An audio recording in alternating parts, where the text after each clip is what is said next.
Bueno, queremos dar la bienvenida al doctor Pablo Solines. Nos comprometimos a hablar esta mañana sobre el reglamento que ha expedido el Ejecutivo a la Ley de Protección de Datos.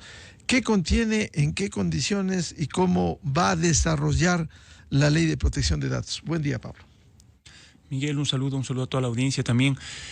Sí, bueno, en efecto, hace ya unos días, 3 días, ha firmado el presidente por fin el reglamento a la Ley Orgánica de Protección de Datos, un instrumento jurídico que lo estamos esperando desde hace 2 años o más de 2 años. Aún no entra en vigencia, estamos obviamente a la espera de que se publique en el registro oficial. Sin embargo, claro, ya hemos tenido acceso al documento, se ha podido revisar y claro, hemos siempre visto expectantes, ¿no?, la aprobación de este documento, pensando en que el mismo iba a venir a desarrollar de manera adecuada una serie de instituciones y disposiciones de la ley que han sido un tanto obscuras, que no han estado debidamente desarrolladas. Sin embargo, claro, nos encontramos con un reglamento que, si bien se ha ocupado de algunos temas que eran importantes desarrollarlos de la ley, han habido otros que los ha dejado por fuera y incluso algunos otros que al regularlos ha oscurecido más aquellos temas que no han estado tan claros en la normativa, ¿no? Entonces, el resultado final es una calificación no tan buena, ¿no? Porque primero, como te decía hace un momento, nos han tenido mucho tiempo esperando. Luego, claro, a vísperas de que el gobierno salga, pues inmediatamente emiten un instrumento jurídico que tal vez lo prudente hubiese sido que se lo deje al nuevo gobierno, ¿no?, al gobierno electo, para que con su equipo pueda establecer cuáles eran las mejores condiciones del contenido del documento. Y finalmente, claro, tenemos un reglamento que no viene a cumplir con la expectativa que se tenía, ¿no?, sobre todo de regular instituciones que eran muy importantes que se prevean y que lamentablemente no fueron consideradas, ¿no? ¿Y qué es la mayor preocupación con este reglamento que permitiría la aplicación de la Ley de Protección de Datos? A ver, ha habido una confusión tal vez en muchos sectores, ¿no?, pensando que si es que no tenemos reglamento no podemos aplicar la Ley Orgánica de Protección de Datos, ¿no? Aquí en esta misma radio, con usted, Miguel, hemos estado ya en algunas entrevistas hablando de la normativa de protección de datos y señalando la importancia de que las empresas de instituciones del sector público se adapten y adopten pues todas las medidas necesarias a fin de tener un adecuado cumplimiento. Y esto lo podríamos haber hecho desde hace 2 años y medio. Es decir, nosotros no necesitamos del reglamento para poder iniciar estos procesos de adaptación. Ahora, el reglamento lo que venía es a dar un poco más de claridad sobre ciertas instituciones que, desde el punto de vista ya del contenido total de la ley, representaban apenas un 15 o un 20% de la ley. Es decir, que la ley por sí sola en un 80% era perfectamente aplicable. Sin embargo, claro, ya desde el punto de vista técnico-jurídico sí se hubiese esperado que el reglamento, por ejemplo, venga a regular aspectos como, por poner un ejemplo, una definición clara de lo que son fuentes accesibles al público, que de alguna manera viene a entorpecer el proceso o el sistema de protección de datos al haber planteado la posibilidad de hacer tratamientos de información o de datos de aquellos que provienen de estas fuentes accesibles, cuando ahora fuente accesible a través de un Internet globalizado como el que tenemos puede ser considerado todo, ¿no?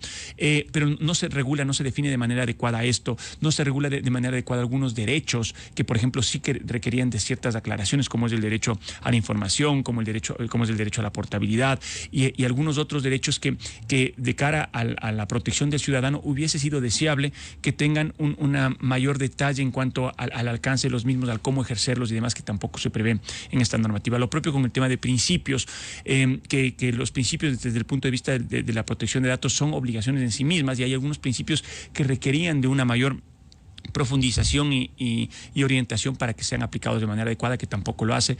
Entonces, estos aspectos que son cuestionables desde el punto de vista técnico no quieren decir o no implican pues que las empresas estén en este momento sigan cruzados de brazos para que no puedan iniciar los procesos de adaptación, ¿no? Sin duda, esto es algo que se lo tiene que cumplir y llama la atención definitivamente que después de 2 años y medio sigamos con instituciones públicas que en su gran mayoría no han iniciado pues procesos serios de adaptación a la normativa que impliquen. ¿Y por qué no han iniciado esos procesos fundamentales? Si hay la ley y ahora el reglamento, ¿por qué no han iniciado esos procesos? Hay definitivamente en el entorno, ¿no? En el entorno de país hay un nivel de desconocimiento muy importante respecto de lo que es el alcance de una normativa de estas características, ¿no?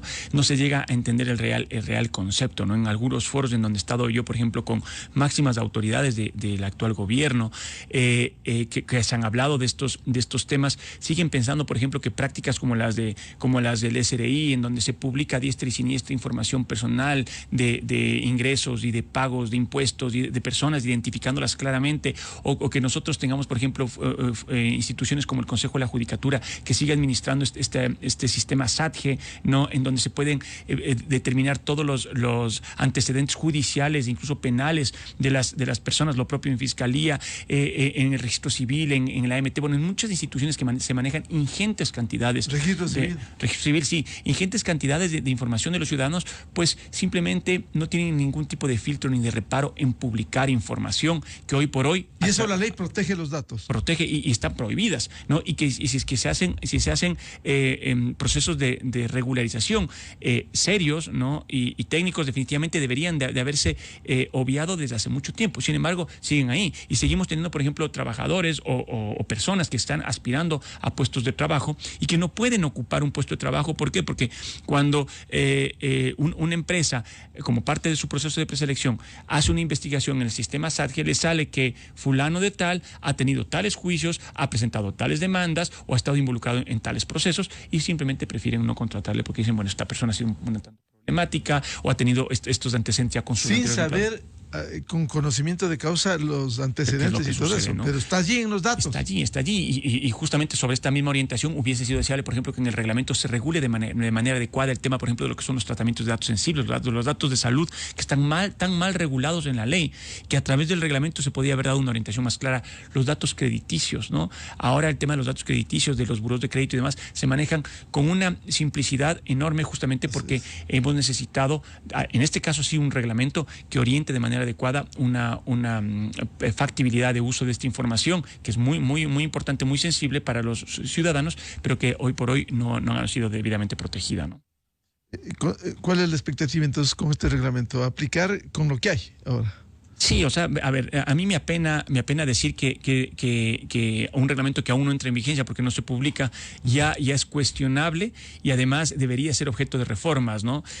Pero no solo eso, sino que definitivamente de nada sirve la ley, de nada sirve el reglamento, si es que hasta el momento, después de 2 años y medio, seguimos sin una autoridad de control, ¿no? Esto es un tema crítico. Un sistema de protección de datos no puede funcionar sin una autoridad de control. Y llevamos 2 años y medio desde que se creó todo el sistema de protección de datos, en donde no existe una autoridad que venga a hacer valer justamente los derechos de los ciudadanos. Claro, ¿qué expectativas tenemos? Que en efecto se nombre una autoridad. Si me preguntas a mí, Miguel, en este momento yo te diría que no es prudente que el gobierno actual insista en nominar a la terna para que se nombre a la autoridad de control. Ya pasó su tiempo, ya no lo ha hecho en estos 2 años que ha estado en el poder, y que definitivamente se debería dar paso a que el nuevo gobierno, a través de un análisis de perfiles técnicos idóneos, ¿no? Definitivamente mande una terna en donde se pueda cumplir con esa expectativa que se tiene de una autoridad técnica y que venga realmente a ejercer un control absolutamente enmarcado en los aspectos técnicos y no políticos, ¿no? Entonces eso es lo que se buscaría y lo que se esperaría de cara a que tanto la ley como el reglamento puedan realmente tener una aplicabilidad real y que no sigamos en la situación en la que empresas, instituciones públicas siguen haciendo lo que se les viene en gana con datos personales de terceros, y que obviamente no existen los mecanismos aún suficientes para proteger los derechos. Un tema, ¿no?, en casuística que quisiera plantear y dar la experiencia a Pablo Solís, precisamente el caso de la fiscal general Diana Salazar, que ella incluso señaló que frente a intentos burdos por obtener impunidad en casos como sobornos o abuso sexual del exdefensor del pueblo, pretendieron sembrar en el país que hubo un presunto plagio en su tesis de titulación. ¿Qué piensa usted? Definitivamente el tema del plagio estaría más orientado a una vulneración de derechos, principalmente en el ámbito de la propiedad intelectual, ¿no? Entonces, claro, desde el punto de vista de atribuirse la autoría de una, en este caso, de una tesis que tú no la hiciste y que eventualmente la ejecutó otro u otros autores, constituye una infracción que debía de haber sido perseguida en ese ámbito, ¿no? Claro, ahora, plagio... todo esto se descartó porque compararon en la Universidad Central. Sí, exactamente. Y normalmente este tipo de comparaciones se le hacen ahora a través de procedimientos automatizados que no necesariamente revelan un plagio. Es decir, lo que revelan son coincidencias de documentos, pero no necesariamente de plagios. Es decir, desde el punto de vista, por ejemplo, de la propiedad intelectual, de los derechos de autor, una frase común como "mi mamá me quiere" no es protegible a través de la propiedad intelectual. Sin embargo, un sistema de detección de plagios, como los que estamos hablando ahora, probablemente te va a detectar que tu tesis y mi escrito contienen esta frase. Pero no quiere decir que tú la has plagiado, claro, porque probablemente son frases o oraciones que se utilizan en lenguaje común. Entonces, este tipo de cuestiones, claro, sin duda, se tienen que analizar cuando se hablan de plagio y más aún cuando estos son analizados por sistemas automatizados, pero definitivamente esto excede o va por una línea completamente distinta de la de protección de datos, porque no habrían aspectos que tengan una incidencia real o importante en relación a lo que regula esta ley, ¿no?